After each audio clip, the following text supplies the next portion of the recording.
Thank you, Mr. Evanina, for being here. Would you ever use a ZTE phone? I would not, Senator. Would you recommend anyone in any sort of position that's sensitive, whether in commerce or in government or in contracting, use a ZTE phone? No, I would not. So it's not an exaggeration to be, there's some notion out there by some that this is a hysteria, not just unique to ZTE, but it is a fact, is it not, that China utilizes its telecommunication companies for purposes of espionage. Even if those companies' leadership may not be open to it, they don't really have a choice but to be cooperative. Senator Rubio, we've been on the record in the intelligence community and law enforcement of that fact. There's an additional national security factor at play, and that is Made in China 2025 is an endeavor by the Chinese government to dominate the top fields of the 21st century, many of them in telecommunications, not aerospace, biomedicine, et cetera. If in fact they achieve that because they're more competitive, because they have better ideas, because they out-innovate us, that's one thing.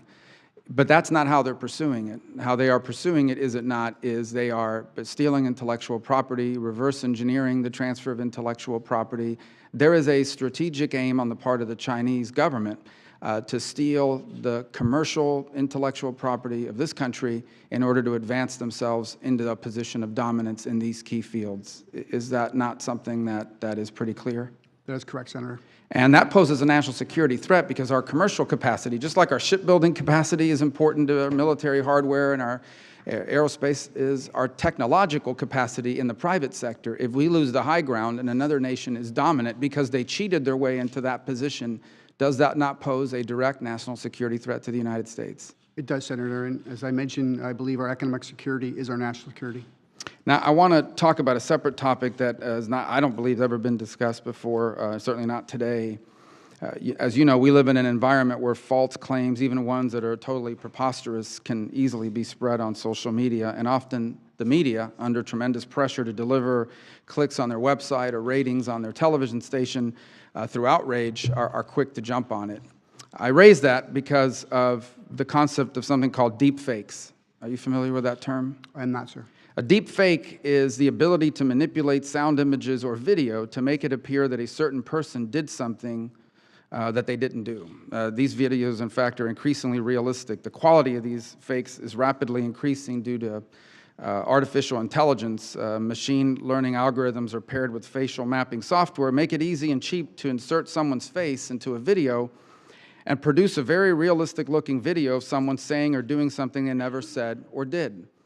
This, by the way, technology is pretty widely available on the internet, and people have used it already for all sorts of nefarious purposes at the individual level.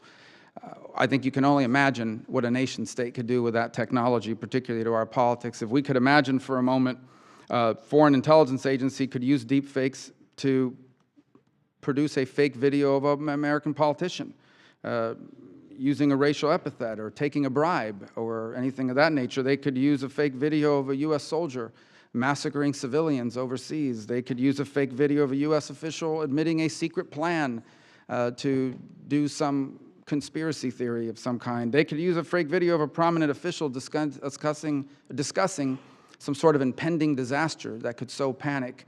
And imagine a compelling video like this produced on the eve of an election or a few days before a major public policy decision with a culture that's already has already a kind of a built-in bias towards believing outrageous things, a media that is quick to promulgate it and spread it, and of course the social media where you can't stop its spread.